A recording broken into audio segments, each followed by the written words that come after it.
My daughter married a young millionaire. Everyone admired them. What a perfect couple.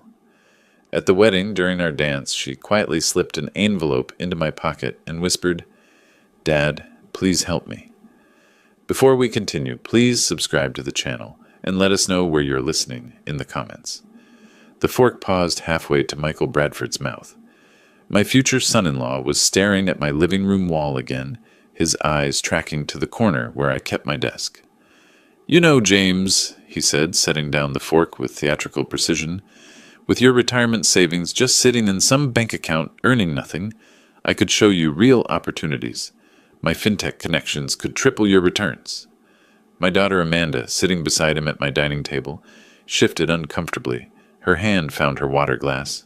I smiled, the way I'd learned to smile during 40 years of watching people try to sell me forgeries. "That's kind of you, Michael, but at my age, I prefer boring and safe." He laughed, too loud for my small Richmond district dining room. "Boring and safe. That's exactly the problem with your generation. Money should work for you." 6 months ago, Amanda had brought him home for the first time.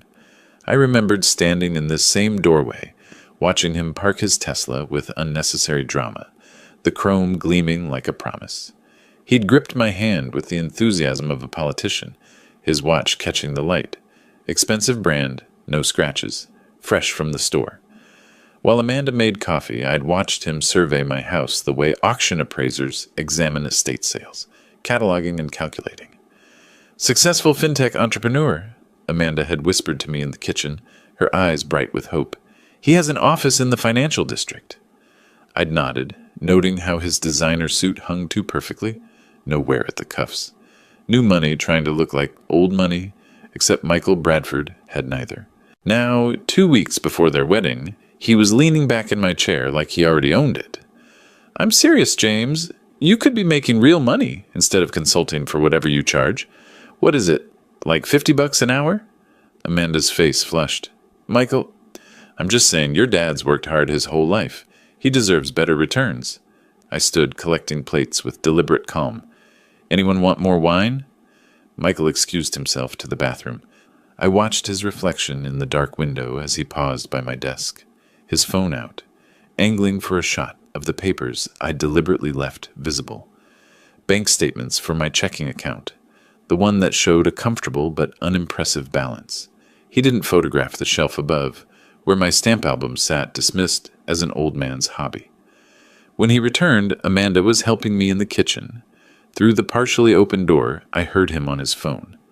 "85,000 for a wedding," he said, his voice carrying that particular satisfaction of someone who thinks they're getting away with something. The old man's loaded. A pause. Jennifer, probably. His sister, my daughter's new best friend. "Just be patient," a woman's voice confirmed through the speaker. "Amanda's the key." "I know," Michael said. "She trusts me completely." I rinsed a dish, the water running cold over my hands. Amanda was laughing at something on her phone, oblivious, happy.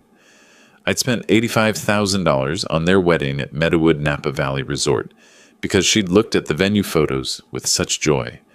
I'd written checks for upgrades, for Jennifer's vendor contacts, for every suggestion Michael made while he and his sister exchanged glances I wasn't supposed to notice. After they left, Amanda hugging me at the door with genuine warmth, I sat alone with my stamp collection. The penny black under my magnifying glass was worth $180,000 by itself. The full collection, assembled over 30 years as JS in the international art and collectibles market, was worth $8 million. Michael had glanced at these albums once, made a dismissive comment about old stamps, and never looked again. I pulled out my phone, scrolled to Jessica Martinez's number. My old friend and attorney answered on the second ring. "James, it's late." "I need you to keep an ear out about someone," I said. "Don't explain why yet. Just listen." "Who?" "Michael Bradford. Says he's a fintech entrepreneur with an office in the financial district." Jessica was quiet for a moment. When she spoke again, her voice had shifted into lawyer mode. "I'll make some calls." I hung up, returned to my stamps. 40 years in the art world had taught me to spot a fake from across the room. Michael Bradford's performance was good, but not that good. The question wasn't whether he was a fraud. The question was what exactly he was after. I thought about Amanda's text from earlier. Dad, I'm so happy. The wedding was in 2 weeks. I could stop it now, confront them, shut it down. But I'd learned patience in my years of acquiring rare pieces. You don't grab at the first offer. You wait, you watch, you let the other party reveal their full hand. I closed the stamp album, my hand resting on millions of dollars Michael had dismissed as worthless. Whatever he was planning, I'd let it play out, just long enough to see the full picture. Then I'd act. The game was already in motion. Michael just didn't know he was playing against a master. The Meadowood Napa Valley Resort looked like something from a wedding magazine, all oak trees and stone pathways with vineyard views stretching toward the hills. March sunshine filtered through the leaves, warm but not hot. Perfect weather that money can't buy but luck sometimes provides. 180 guests filled the reception hall, champagne glasses catching light, laughter rising in waves that should have felt joyful. I stood at the edge of the dance floor, watching my daughter Amanda in her wedding dress, and felt the wrongness of it all settle in my chest like a stone. She looked beautiful, radiant even. The dress fit perfectly, her hair swept up the way she'd planned for months. But when the band started playing and the guests cleared the floor for our father-daughter dance, I saw what no one else did. Her hands were trembling as she placed them on my shoulders. "Dad," she whispered, her smile frozen for the cameras. I took her hand, began the slow rotation expected of us. 200 eyes watching, $85,000 creating this perfect moment, and Amanda's fingers shaking against mine like bird wings. She leaned close, her voice barely audible over the music. "Read it when you're alone. Please, Dad." The envelope slipped into my jacket pocket so smoothly that I almost missed it. Her eyes met mine for a fraction of a second. Desperate, apologetic, terrified. I kept dancing, kept smiling, finished the song. Then I kissed her forehead and walked with measured steps toward the restroom, my heart hammering against my ribs. The lock clicked. I braced my hands on the marble counter, pulled out the envelope with fingers that had gone suddenly cold. Hotel stationery. Amanda's handwriting, shaky but clear. "Dad, help me. 3 days ago, I overheard Michael on the phone with Jennifer. He said he's marrying me for your money, that I'm an easy target, and that after the wedding, he'll convince me to put you in a nursing home to access your savings.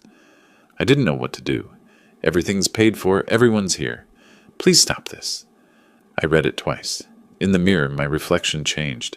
Something shifted behind my eyes. A hardness that hadn't been there in 15 years, not since I'd stepped away from the art world's brutal negotiations and chosen a quiet life for Amanda's sake. I remembered teaching her to dance when she was 7, her small feet balanced on my shoes, trusting me to keep her safe.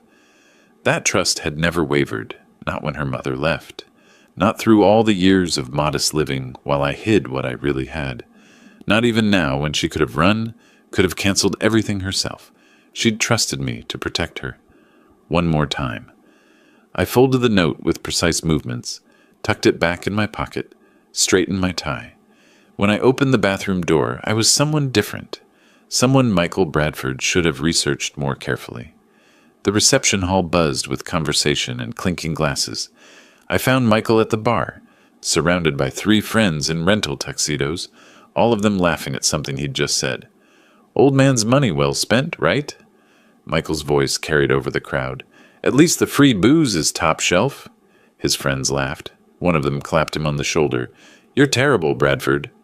"I'm smart," Michael said, grinning. "There's a difference. I give it 6 months before we have full access to his accounts. Amanda'll sign anything I ask." I was standing 10 feet behind him. Several guests had noticed me, their expressions shifting from amusement to discomfort. Michael didn't see their faces change, too drunk on his own cleverness and expensive whiskey. I walked to the stage where the band had set up. The microphone was there, waiting. I picked it up. The music stopped, mid-note. Silence crashed over the reception hall like a wave. "This wedding is canceled." My voice came out calm, cold, absolute. "Immediately." 180 faces turned toward me. Michael's confusion was almost comical. His mouth open, glass halfway to his lips, his brain trying to process what was happening. "I have information that makes this marriage impossible." I let the words hang there, let them sink in. "Amanda, come with me." "Wait, what?" Michael's face drained of color. James, you can't just... I looked at him. Just looked. He stopped talking. Jennifer appeared beside her brother, her hand gripping his arm, her expression frozen in horror. She knew. Somehow she knew I'd found out. Amanda was already moving toward me, her dress rustling, tears streaming down her face. I extended my hand. She took it. We walked through 180 stunned guests. Phones were coming out now, cameras capturing everything. Michael's voice rose behind us, stammering protests that convinced no one. Amanda! Amanda! Wait! Your father's confused. He doesn't understand. Jennifer hissed something at him. Shut up. Don't make it worse. How could it be worse? He knows. Somehow, he knows. The parking lot air hit us cool and clean. I opened my car door for Amanda, looked back once at the resort entrance. Michael burst through, Jennifer trying to pull him back, guests spilling out with phones raised like witnesses at a crime scene. I drove away. In the rearview mirror, Michael on his knees on the pavement, Jennifer's horrified face, 180 people watching his world collapse. Amanda cried quietly in the passenger seat. I reached over, squeezed her hand. It's going to be okay, I said simply. But first, they need to understand they made a very serious mistake. The car turned onto the highway, leaving Napa Valley behind. I woke at 5 the next morning, my bedroom still dark. Amanda was asleep down the hall in her childhood room, the one I'd kept exactly as she'd left it when she moved out at 25. I made coffee in the quiet kitchen, the ritual movements automatic, while my mind cataloged what needed to happen next. Michael Bradford had tried to con my daughter, had planned to institutionalize me. The wedding had cost me $85,000 I'd never see again. I sat at my desk, pulled out Amanda's note from yesterday, read it one more time. The paper trembled slightly in my hand, not from fear, from controlled fury that needed direction, needed purpose. I texted my attorney and old friend, Jessica Martinez. Need to see you. This morning. Urgent. Her response came within 2 minutes. My office, 9 a.m. Jessica's law firm occupied the 15th floor of a building on Montgomery Street in the financial district. I'd known her for 30 years since she was a junior associate, and I was building my art collection under a pseudonym. She'd helped me structure my anonymity when I decided to step back from that world, to live quietly for Amanda's sake. Her corner office overlooked the bay, morning light turning the water silver. She stood when I entered, her expression already serious. Jessica had excellent instincts for reading emergencies. I handed her Amanda's note without preamble. She read it twice, her jaw tightening. Elder financial abuse. That's a felony in California. But we need evidence beyond this note. We need to know who we're dealing with. That's why I'm here. I need everything on Michael Bradford and his sister Jennifer. Jessica pulled out a legal pad, started writing. I'll start with public records, civil cases, credit reports where accessible. But James, if this goes legal, there are protective measures we should implement immediately, for you and for Amanda, whatever it takes. She looked at me and I saw recognition in her eyes. She remembered who I really was, what I was really worth. They picked the wrong target. Yes, I said. They did. That afternoon, I walked next door to my neighbor Bob Chen's house. Bob was 70, retired from the San Francisco Chronicle after 40 years of investigative journalism. We played chess every Wednesday evening, had for the past decade. He answered the door in his usual cardigan, reading glasses hanging from a chain around his neck. James, you look terrible. Can I come in? Over tea in his cluttered living room, books everywhere, old newspapers stacked in corners, I told him everything. Not about my hidden wealth, just the basics. Michael had tried to con Amanda, planned to manipulate her into putting me in a nursing home. The wedding disaster. Bob's reporter instincts activated immediately. His eyes sharpened, his posture straightened. Give me 3 days. If there's dirt, I'll find it. Bob, I can't pay... He waved me off. You think I'd charge for this? Some punk tries to institutionalize my chess partner? I still have sources everywhere. Courthouse contacts, financial records access. This is what I do. The next 2 weeks moved with brutal efficiency. Jessica called on day 4. Michael has 3 outstanding business loans totaling $1.5 million, all with different institutions. Bob stopped by on day 7 with a printout from a Nevada contact. Las Vegas casino debts. $800,000 through a high roller line of credit he defaulted on. Jessica again, day 9. IRS tax liens. $300,000. And Jennifer Bradford has $400,000 in debts from failed real estate deals. Bob delivered his full dossier on day 12, setting the manila folder on my kitchen table with satisfaction. The Tesla, leased. The financial district office, $500 a month for a co-working desk. His startup filed bankruptcy 14 months ago. And here's the interesting part. He was engaged 2 years ago to a woman from a wealthy Marin County family. Engagement ended suddenly with a sealed settlement.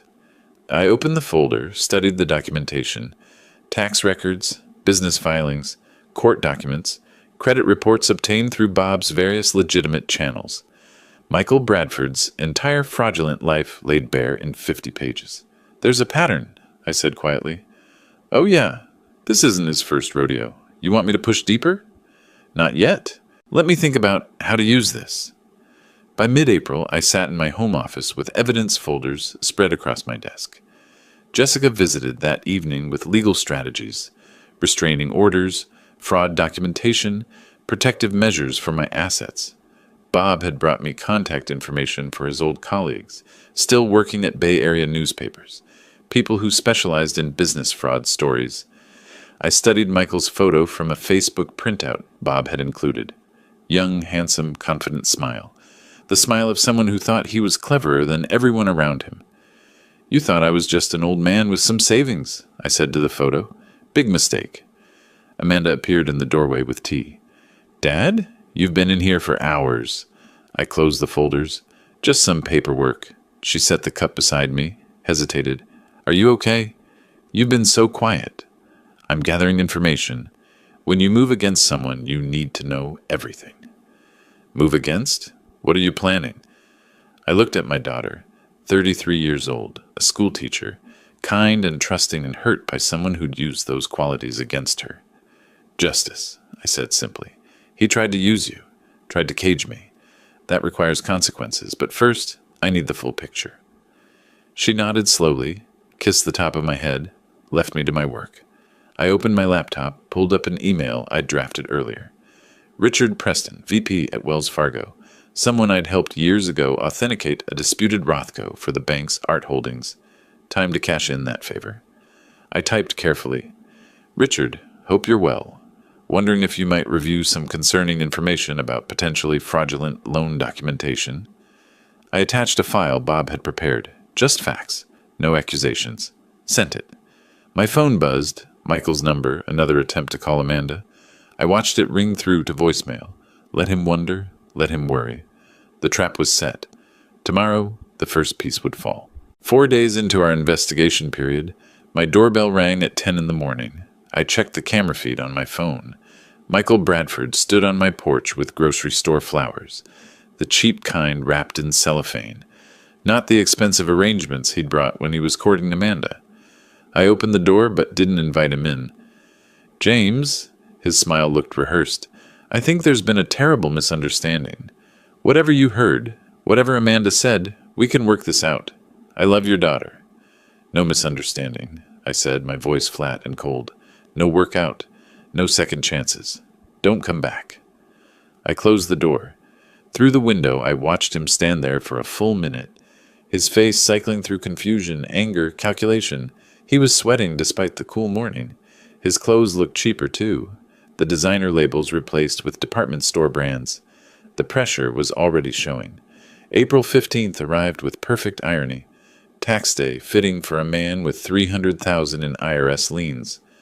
Richard Preston at Wells Fargo had reviewed my concerning information and made discreet inquiries to the 3 lending institutions that had given Michael his startup loans. All 3 discovered simultaneously that Michael's loan applications contained fabricated income statements and forged tax documents. 3 certified letters hit Michael's mailbox at once. I wasn't there to see it, but Bob's source at one of the banks described the phone calls that followed.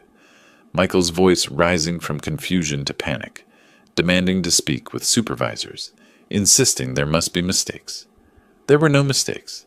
Just $2.3 million in loans being called immediately, 30-day deadline, or face legal action and bankruptcy proceedings.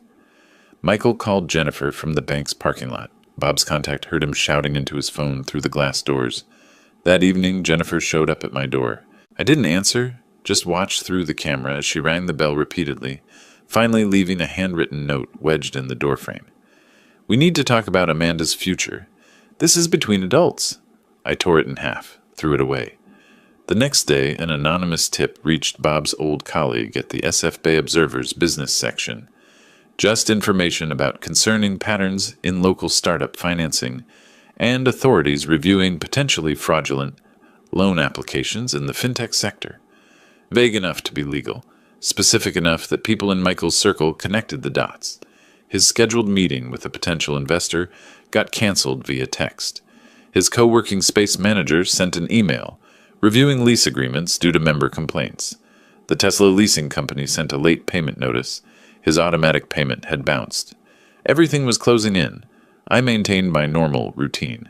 Morning walks through Golden Gate Park. Chess with Bob on Wednesday evening.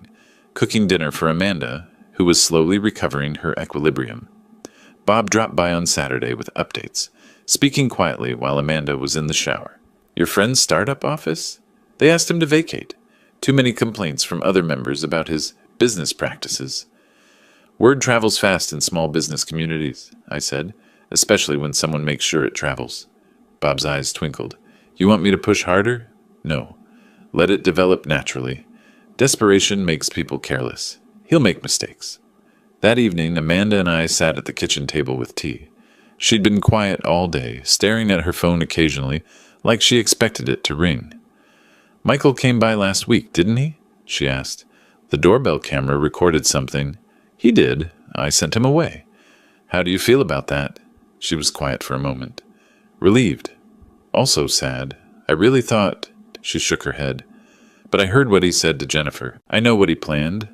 I reached across the table, squeezed her hand. "You were kind. He took advantage. That's on him, not you. Remember that." Meanwhile, across the city, Michael and Jennifer were spiraling. Bob had a contact in Michael's apartment building, a maintenance worker who occasionally overheard conversations through thin walls. Michael pacing his living room at midnight, Jennifer's voice sharp with stress, calculator out, bills spread across his table showing impossible math. 3 separate institutions, Jennifer had said. Same day? Someone made this happen? Who? The old man? Michael's laugh was brittle. He's a retired consultant living in Richmond. What power does he have? What do we actually know about him? I researched him. Public records show a modest pension, Social Security, small consulting income. He lives in a house worth maybe $800,000. He's nobody. But doubt was creeping in. I could feel it, the way you feel weather changing. They decided to fight back, to sue me for emotional damages from the canceled wedding. Jennifer's idea, probably. She was slightly smarter than her brother. He'll settle to avoid publicity, she'd said. We get something, pay down the debts. Michael had agreed immediately. Yeah, he's old. He'll cave. Fatal miscalculation. The email from Jessica Martinez arrived on a Tuesday evening. They're suing you. I opened the attachment. Michael Bradford was seeking $500,000 in emotional damages and lost wages from the canceled wedding. Jennifer had added her own claim for $100,000 in lost wedding planning fees and reputation damage.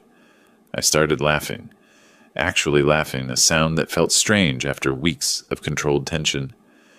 Amanda appeared in the doorway of my office, worried. Dad? I looked up, wiping my eyes. They just made the biggest mistake of their lives. They're taking me to court. Her face fell. That's not funny. Don't worry. I was still smiling.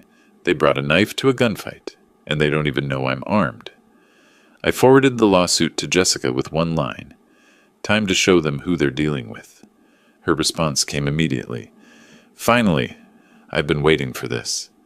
I closed my laptop, looked around my modest office, the Keith Haring print on the wall. Amanda thought it was a poster, didn't know it was an original worth more than Michael's entire claim damages.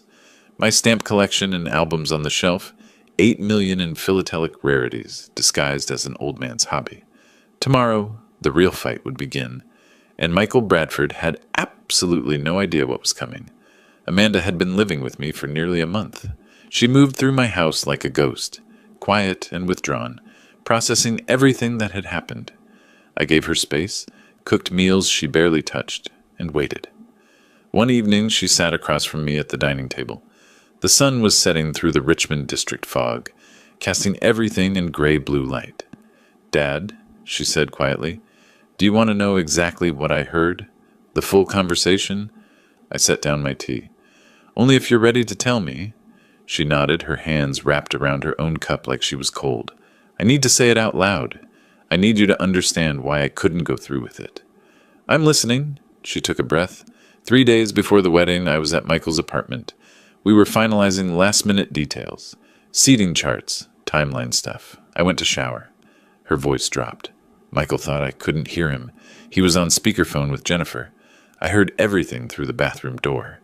I stayed very still. He said, "The old fool spent 85 grand on this wedding. Can you imagine how much more he's sitting on?" Amanda's voice cracked slightly. "He called you a fool, Dad." "Let him," I said quietly. "Fools are underestimated. That works in my favor," she continued, the words coming faster now like she needed to expel them. "Jennifer asked if you'd just hand over money." Michael laughed. He said, "Not directly, but Amanda will.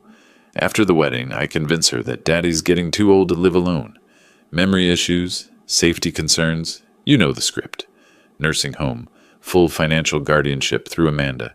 She loves me. She'll sign anything I ask. Access to his accounts. Done." My jaw tightened, but I didn't interrupt. Jennifer asked what if you fought it. Michael said, "Then we lawyer up. Competency hearing. The guy's 65, lives alone, no other family. Easy case. Amanda gives me power of attorney. We're golden." Amanda was crying now, quietly. "I stood in that shower, Dad. The water went cold. And I listened to the man I loved plan to cage you like an animal, to use me to do it." I moved around the table, pulled her close. She sobbed against my shoulder, the first real cry she'd allowed herself since the wedding disaster.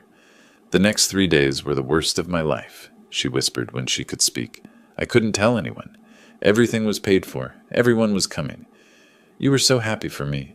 I kept thinking maybe I'd misheard. Maybe there was some explanation, but I knew. I knew what he was." "You saved both of us," I said firmly. "You were brave when it mattered most." She pulled back, wiping her eyes. "That note. I wrote it a dozen times. The dance was my only chance. I knew if anyone could fix this, it was you." We sat in silence for a moment. Then I made a decision. "Amanda, there's something you should know about me, about who I was before you were born." I took her to my study, a room she rarely entered, respecting it as my private space. I opened a cabinet, revealing authentication certificates, insurance documents, auction records. For 25 years, I was known as JS in the art world, a legendary dealer and collector. I built one of the most valuable private modern art collections on the West Coast. She stared at the documents, not understanding yet. I pointed to the herring print above the fireplace. "That's not a poster. It's an original, worth about $2.5 million. Her eyes went wide. I opened the stamp albums on my shelf. "This collection is worth $8 million. The total value of everything I own, including some pieces in storage, over $50 million. Amanda sat down hard in my desk chair. $50 million? After your mother passed, I chose to live modestly. I wanted you to grow up normal, not spoiled, not a target." I smiled without humor. "Though you became one anyway."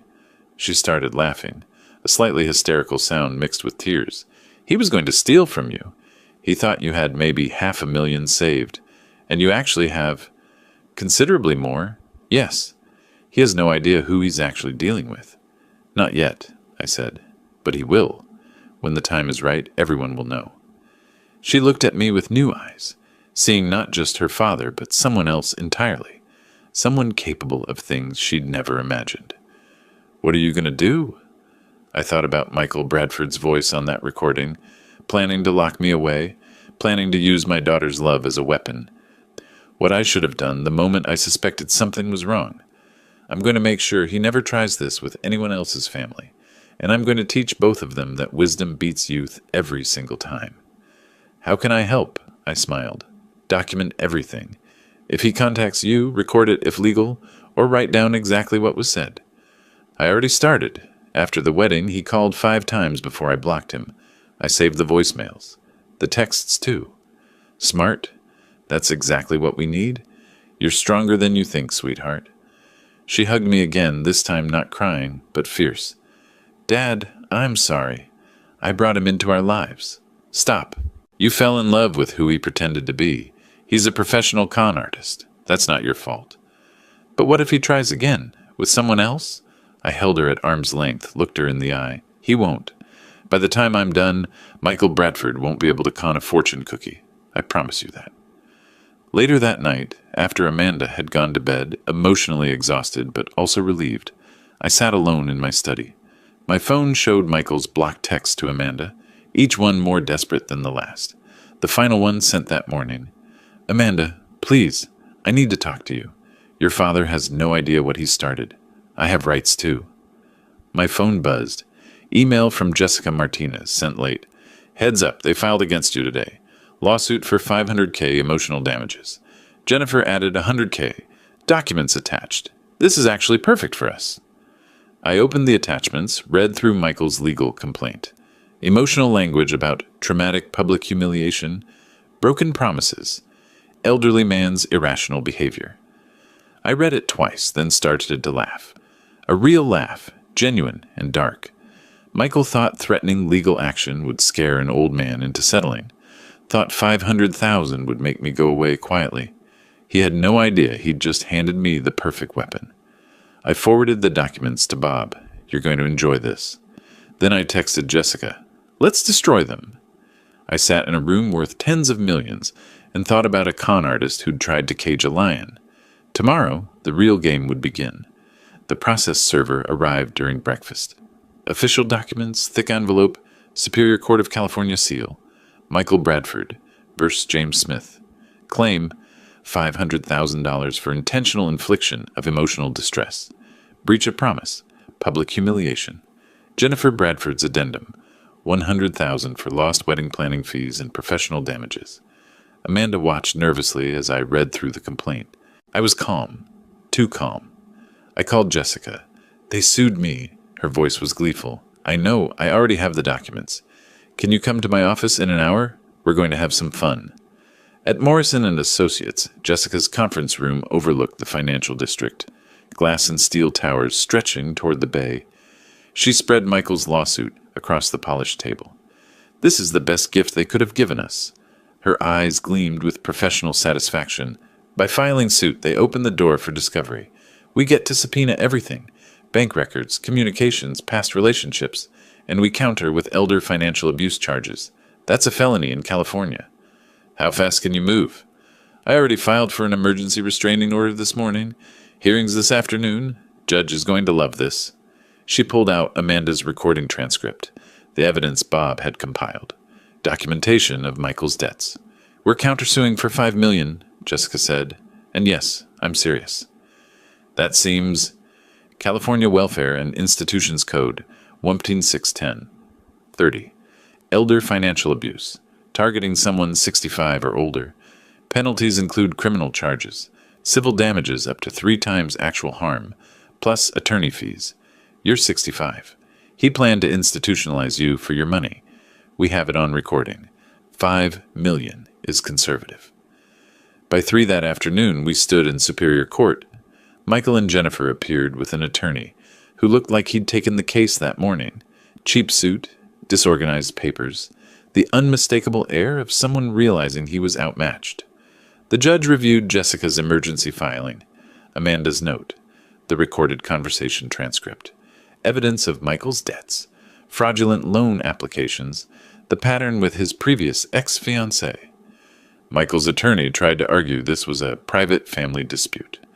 The judge cut him off. This is alleged elder abuse. California takes this seriously. She looked directly at Michael. Mr. Bradford, I've reviewed the evidence. Your alleged plan to institutionalize Mr. Smith to access his assets is deeply concerning. Michael's attorney stammered, Your Honor, that's taken out of context. Counselor, I have a recording transcript. Nursing home, full financial guardianship, access to his accounts. What context makes that acceptable? Silence. That's what I thought. Jessica stood, presented our countersuit. Fraud. Attempted financial abuse of an elder. Intentional infliction of emotional distress. Conspiracy. $5 million in damages. Plus immediate restraining order. 100 yards minimum distance from James Smith and Amanda Smith. Michael's face drained of color. Jennifer looked like she might be sick. The judge ruled from the bench. Mr. Bradford, Ms. Bradford, I'm granting a temporary restraining order, effective immediately. You are not to contact, approach within 100 yards, or communicate in any way with James Smith or Amanda Smith pending full hearing. This includes phone, email, text, social media, or third-party contact. Violation will result in immediate arrest. She looked down at her papers. Furthermore, I'm scheduling a preliminary hearing on the countersuit for May 15th. Mr. Bradford, given the evidence presented, I strongly advise you to secure competent legal counsel. This is serious. Michael tried to speak. I'm done, Mr. Bradford. Next case. Jessica and I stood. Michael and Jennifer remained seated, stunned. Their attorney was frantically taking notes, finally understanding how badly this had gone. Outside the courthouse, spring sunshine harsh after the dim courtroom, we walked toward Jessica's car. Michael and Jennifer emerged moments later, standing on the courthouse steps, exactly 100 yards away by law. I could see them clearly. Michael was on his phone, probably calling other attorneys. Jennifer was crying, the first time I'd seen her crack. I leaned on my walking stick. I didn't need it, but it emphasized my age nicely.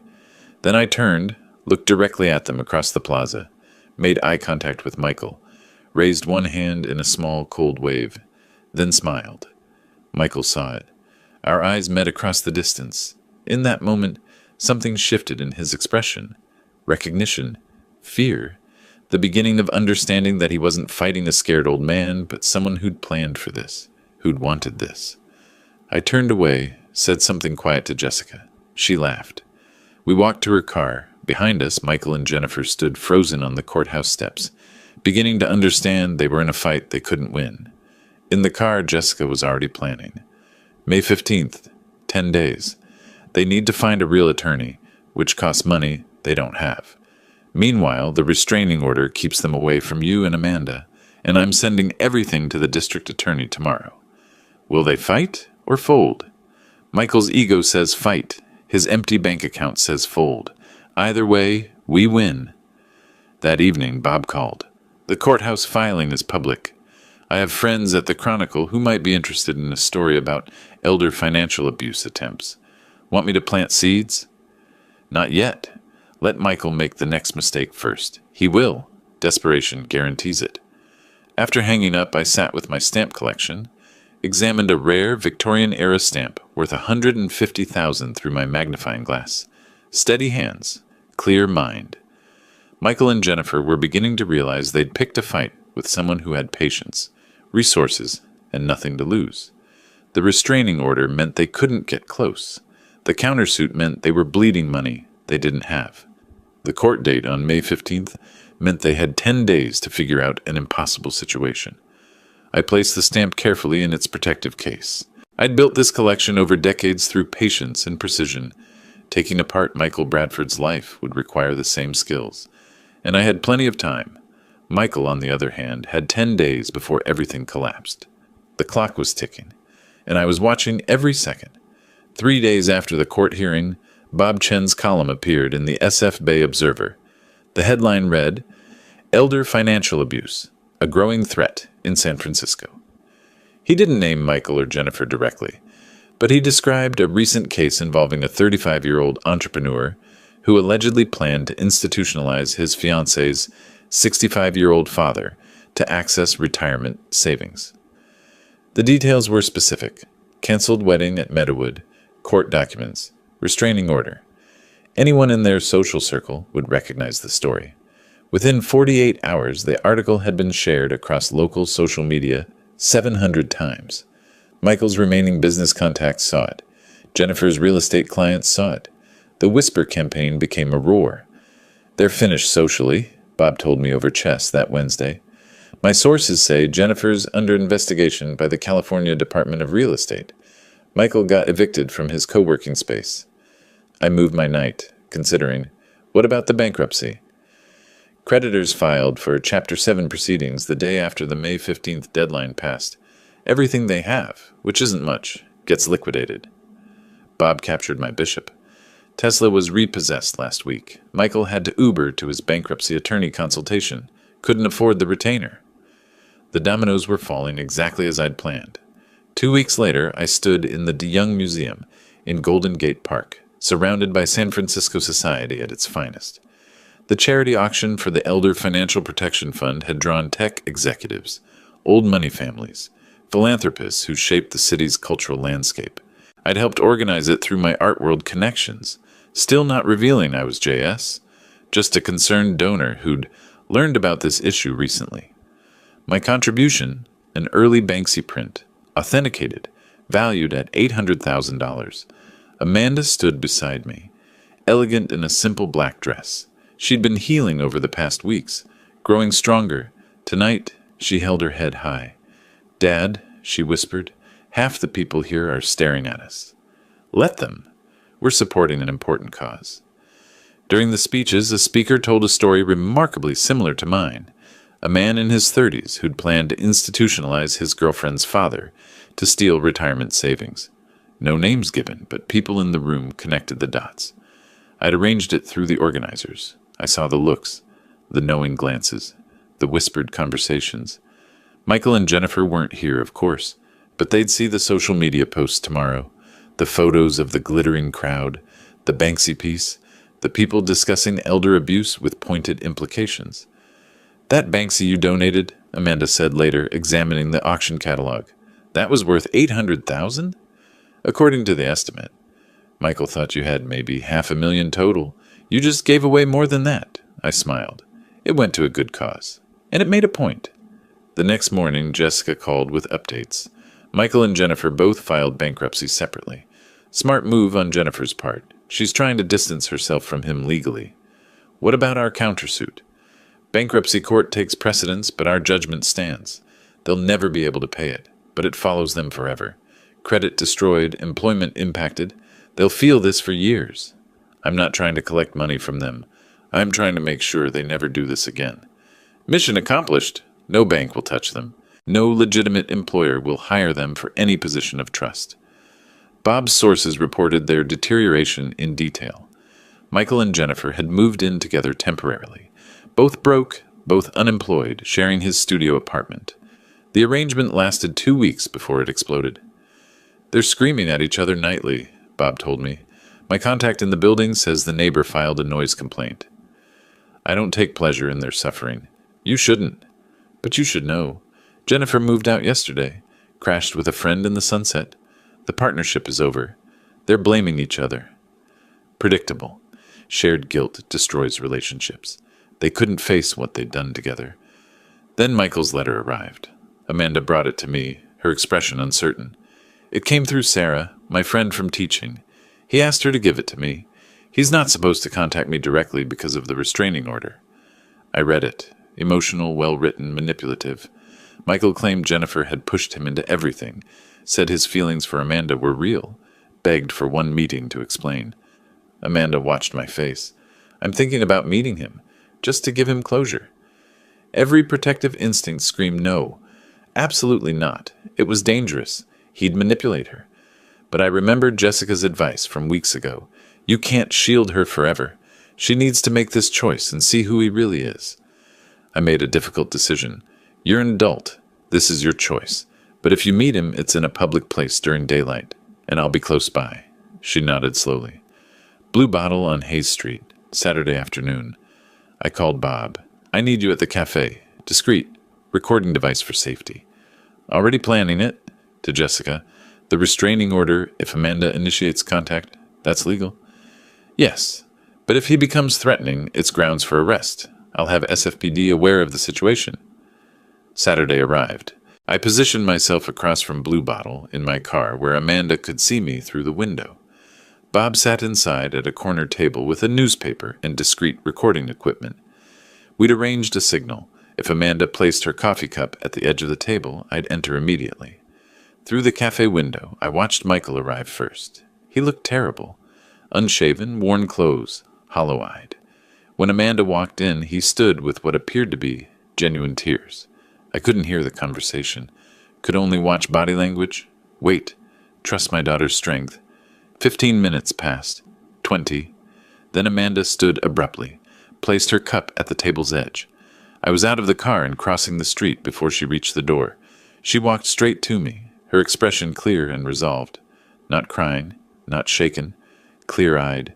We got in the car, sat in silence. Finally, she spoke. You were right, about all of it. He asked me to get money from you.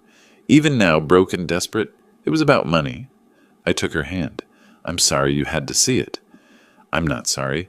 I needed to see it myself. Now I know. Bob called as we drove home. Got everything on audio.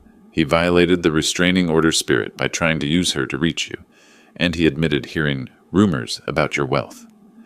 That evening, Jessica called. The DA is filing charges. Tax fraud, loan fraud, attempted elder financial abuse. They want you to testify. Preliminary hearing in 3 weeks. Will I have to explain my resources? If Michael's attorney tries to claim you're exaggerating? Yes. This is when the JS reveal happens. Your choice? Amanda was listening. She nodded at me. Do it, Dad. Let everyone know who you really are. You've hidden long enough, I decided. I'll testify. Fully. Let them know who JS is. Jessica paused.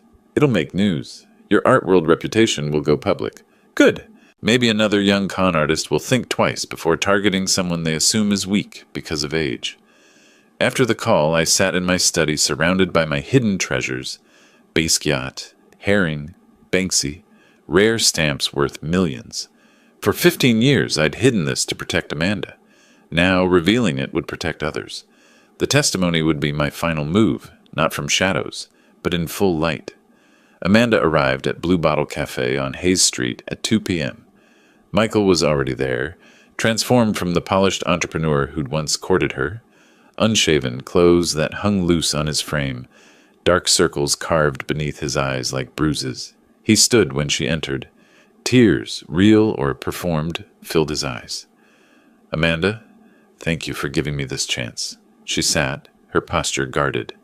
Bob Chen was 2 tables away, absorbed in his newspaper, the recording device active in his jacket pocket.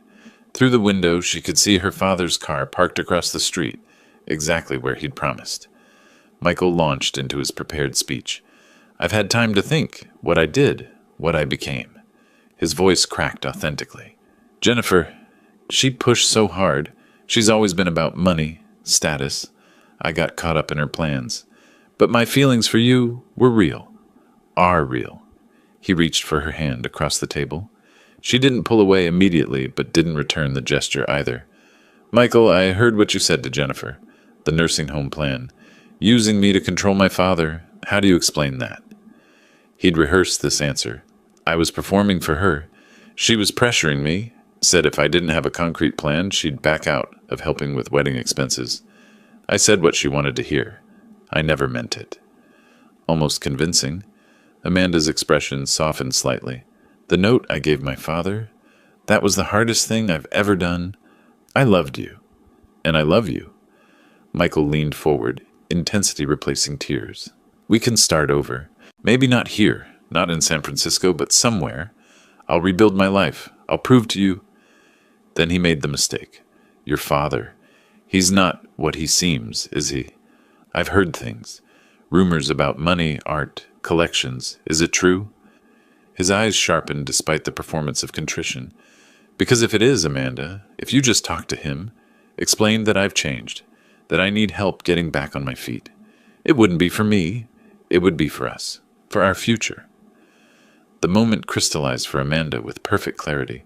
She stood calmly, placed her coffee cup at the table's edge, the prearranged signal, and spoke with a steadiness that surprised even her. It was never about me, not 6 months ago, not at the wedding, not now. You don't love me, Michael. You love what you think you can get through me. Michael's facade cracked like dropped porcelain. He stood, his voice rising. Amanda, wait. You don't understand the pressure I'm under. Your father destroyed me. He has millions, millions, and he's letting me starve. People in the cafe turned to stare. I just need a chance. Just some help. Amanda walked toward the door, her voice carrying across the suddenly quiet space. Don't contact me again. Don't write. Don't call. We're done. She crossed the street to her father's car, got in the passenger seat. They sat in silence while she processed what had happened. Finally, she spoke. You were right about all of it. He asked me to get money from you. Even now, even after everything, it was about money. James covered her hand with his. I'm sorry you had to see it, but I'm proud of you for facing it. I'm not sorry. I needed to see it myself. If I'd just taken your word, part of me would always wonder. Now I know. His phone rang as they drove home. Bob's voice was quietly satisfied. Got everything on audio. He violated the restraining order spirit by trying to use her to reach you, and he admitted investigating your wealth. This is usable. Keep it safe.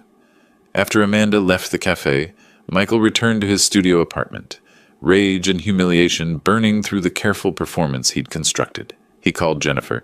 She knows about the money. Someone told her the old man is rich, really rich. We targeted the wrong level. We should have gone bigger, planned better. Jennifer's voice cut through like glass. We? There is no we. You ruined this? Even at the cafe, you couldn't help yourself. You had to ask about money. Mutual friends saw the whole thing. You're pathetic. This was your idea. You found Amanda. And you executed it badly. I'm done, Michael. Don't call me again. Her voice went cold. When the DA's office calls, I'm cooperating. I'm not going down for your mistakes. She hung up. Michael sat alone in the apartment that had become his prison. Everything lost. Money, reputation, his sister. Any chance of salvaging anything. His phone rang. Public Defender's Office returning his call about the IRS investigation.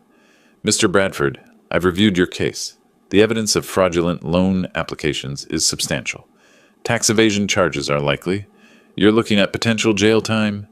The walls were closing in. That evening, Jessica called James with the news he'd been expecting. The DA is filing charges. Tax fraud, loan fraud. They want you to testify at the preliminary hearing. 3 weeks, July. Will I have to explain who I am? My resources?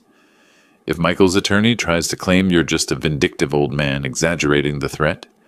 Yes, you'll need to establish your actual financial status and why his plan was credible. Jessica paused. This is when the JS reveal happens, James. In court, on the record. Your choice.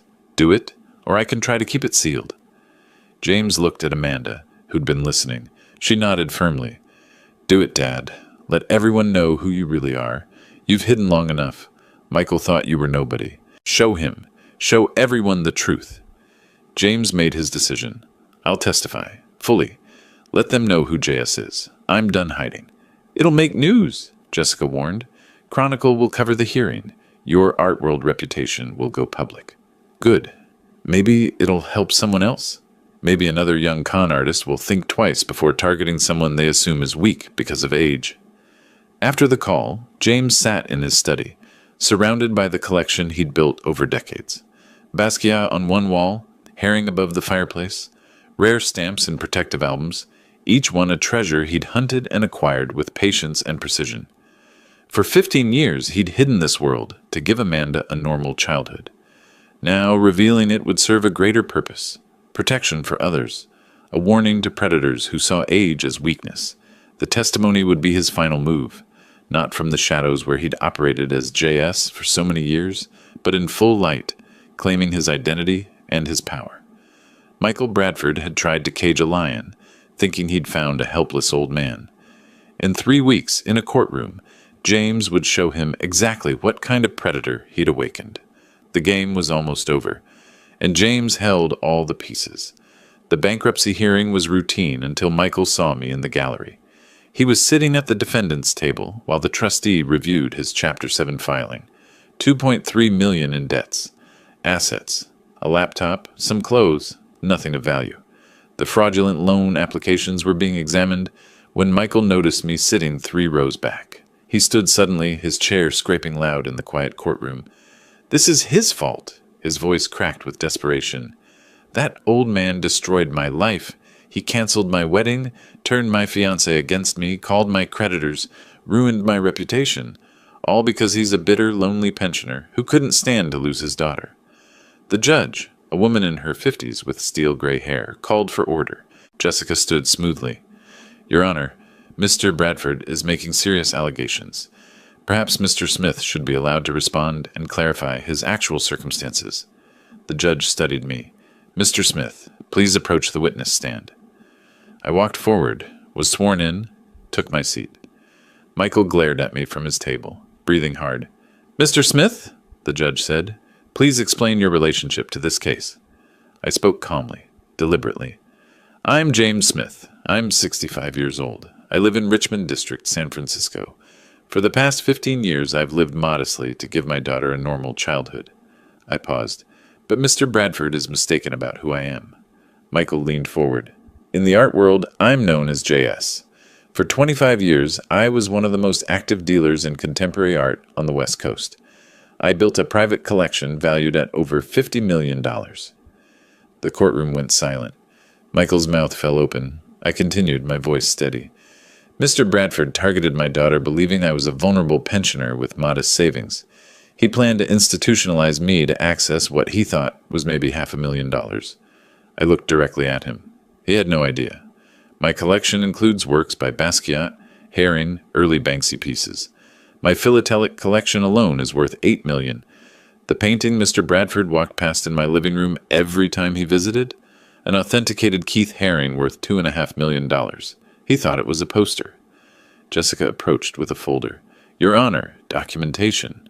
Authentication certificates, insurance policies, auction records. The judge reviewed the papers. Michael's face cycled through horror, humiliation, rage. He stood again, shouting, You had $50 million, and you let me think. You were playing me the whole time. Jessica's voice was ice. No, Mr. Bradford, you were playing yourself. Mr. Smith was living his life. You chose to target him and his daughter. The judge cut in sharply. Mr. Bradford, sit down. The court recognizes that Mr. Smith had every right to protect himself and his daughter from your scheme. The evidence of your fraudulent intent is overwhelming. I added one final statement. I lived modestly by choice, to protect my daughter from people like you. Turns out, even modesty wasn't enough protection. But I'm done hiding now. The world can know who I am, because people need to understand that age doesn't equal vulnerability, and that underestimating someone based on appearances is always a mistake. The courtroom erupted with whispers. Court reporters were typing frantically. Someone in the back was texting. By evening, the San Francisco Chronicle had the full story. Mystery collector J.S. revealed as James Smith, art world legend, foiled fortune hunter's plot. The article was comprehensive. The canceled wedding, Michael's scheme, the bankruptcy. My collection with photos of the Haring, selected stamps, a Basquiat, quotes from art world figures expressing excitement about finally knowing J.S.'s identity. My phone rang constantly. Interview requests, art publication features, museum exhibition proposals. Bob stopped by that evening, grinning. You're a celebrity now. How does it feel? Strange. I hid for 15 years. Now everyone knows. I poured us both whiskey. But maybe that's right. Maybe transparency is better protection than secrecy. Amanda read the online comments aloud. They're calling you a protective genius, and Michael perhaps the most incompetent con artist in San Francisco history. I smiled slightly. A week later, Jessica called with the final details. Michael accepted a plea deal, 18 months federal prison for tax fraud. He'll be sentenced next week. Jennifer's bankruptcy is final. She lost everything. It's over then. It's over. You won, James. I looked at Amanda, who was sketching in her journal, something she hadn't done in months, a sign she was healing. No, I said quietly. It's not over. It's beginning. Now we figure out what comes next, how we use this to help others. 2 letters had arrived that afternoon, one from a minimum security facility, one from an East Bay address. Amanda had seen the return addresses. They wrote to you, she'd said. I'd set them aside on my desk. Not today. Let them sit. Some conversations require the right timing. Now, in the evening quiet, I looked at those envelopes. Michael and Jennifer, writing from their separate defeats. Tomorrow, I thought. Tomorrow I'd read what they had to say. Tonight, I sat with my daughter and watched her sketch, and felt something I hadn't felt in 5 months. Peace. 3 weeks passed before I opened the letters. It was a Saturday morning, late August. Amanda brought me coffee and said quietly, "Are you going to read them?" I picked up the first envelope. Michael's handwriting, return address from federal prison. "Mr. Smith, I'm writing this from a place I never imagined I'd be. 18 months feels like forever when you have nothing but time to think about your mistakes. I was blinded by greed. I looked at you and saw a target instead of a person. I looked at Amanda and saw access instead of the woman I claimed to love. You were right to stop the wedding. You were right about everything. You gave me a lesson I'll never forget. I don't expect forgiveness. I don't deserve it. But Amanda deserves to know I understand what I did to her, and I'm sorry. I hope she finds someone worthy of her. It was never me." Jennifer's letter was shorter, written on cheap paper. "Mr. Smith, I've lost everything. My license, my career, my savings, my brother, my reputation. I'm working in a call center making $11 an hour. Some mornings I don't want to get up. But I do, because I have to live with what I've done. You had every right to stop us. We planned something cruel and thought we'd get away with it because you were older and seemed alone. We were wrong about your circumstances, but more importantly, we were wrong about who you are as a person. Thank you for not destroying me completely when you could have. I'll spend years paying my debts, but at least I'm free. That's more than I deserve." Amanda asked, "What will you do?" I thought carefully. Then I wrote 2 responses. To Michael, "Your apology is accepted. Use these 18 months to become someone different. The doors to my life and Amanda's are closed permanently, but the doors forward are always open if you choose to walk through them honestly. Learn from this." To Jennifer, "Your apology is accepted. Rebuild your life with integrity. Stay away from my family, but know that I don't wish you continued suffering. What you did was wrong. Your consequences are appropriate, but consequences aren't forever. Character changes are. Choose to be better than you were." I signed both simply James Smith. Amanda read them. "You're not forgiving them exactly. I'm releasing them. There's a difference. Forgiveness would mean restored relationship. I'm not offering that. But I'm acknowledging their apologies and telling them to move forward. Justice doesn't mean I have to hate them forever. They paid the price. Now they need to do something useful with whatever comes next."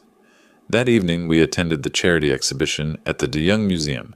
My collection was displayed with full authentication and provenance. The herring from my living room, several Basquiat works, the early Banksy, selections from my rare stamp collection under glass. Each piece had a small placard showing its value. The exhibition was titled Wisdom and Worth, Protecting America's Seniors. I gave a short speech to the assembled crowd, San Francisco Society, collectors, elder advocacy groups, media. I hid this collection for 15 years to protect my daughter. Then someone tried to use my daughter to steal from me anyway. I'm showing you this tonight, not to boast, but to make a point. Appearances deceive. Age doesn't mean vulnerability. Kindness doesn't mean weakness. Don't underestimate people, and don't prey on those you think can't fight back. Sometimes they fight back perfectly. Applause filled the gallery.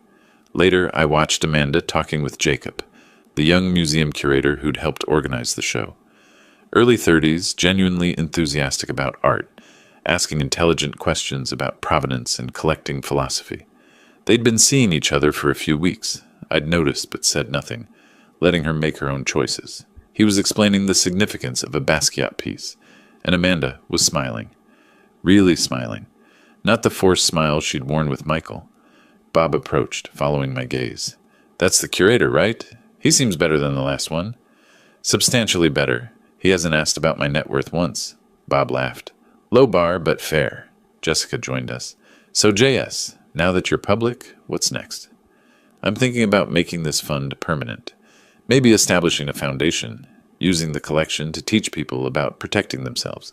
Seems like a better legacy than sitting in my living room." The exhibition ended. Amanda and I drove home together. "I'm proud of you, Dad.